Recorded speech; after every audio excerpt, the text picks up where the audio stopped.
சூரிய கிரகணம் 2025 செப்டம்பர் 21ஆம் தேதி நிகழும் 2வது மற்றும் கடைசி கிரகணம். செப்டம்பர் 21ஆம் தேதி நிகழும் 2வது மற்றும் கடைசி கிரகணம். 2025ஆம் ஆண்டு மொத்தம் 4 கிரகணங்கள் நிகழவிருப்பதாக அறிவிக்கப்பட்டது.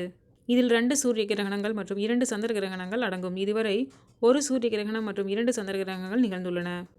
இந்த வருடத்தின் 2வது மற்றும் கடைசி சூரிய கிரகணம் செப்டம்பர் மாதத்தில் நடைபெற உள்ளது. இது அமாவாசை நாளில் செப்டம்பர் 21, 2025 ஞாயிற்றுக்கிழமை நடக்கிறது. இந்த நாள் சர்வபித்ரு அமாவாசை கொண்டாடப்படும் நாளாகவும் மறுநாள் நவராத்திரி பண்டிகை துவங்கும் நாளாகவும் இருக்கிறது. நேரம் செப்டம்பர் 21 அன்று சூரிய கிரகணம் இரவு சுமார் 11 மணிக்கு தொடங்கி அதிகாலை 3:23 வரை நீடிக்கும். இந்தியாவில் எங்கு தெரியும்? இந்த பகுதி சூரிய கிரகணம் இரவில் நிகழும் காரணத்தால் இந்தியாவில் தெரியாது. சூரிய கிரகணம் எங்கு தெரியும்? இந்த கிரகணம் தெற்கு பசிபிக் பெருங்கடல், நியூசிலாந்து, ஆஸ்திரேலியா, ஆப்பிரிக்கா, இந்திய பெருங்கடல், அட்லாண்டிக் பெருங்கடல், தென் பெருங்கடல், பாலினீசியா, மெலனீசியா, நோர்போக் தீவு, கிரைஸ்ட்சர்ச் மற்றும் வெலிங்டன் போன்ற நாடுகளில் தெரியும்.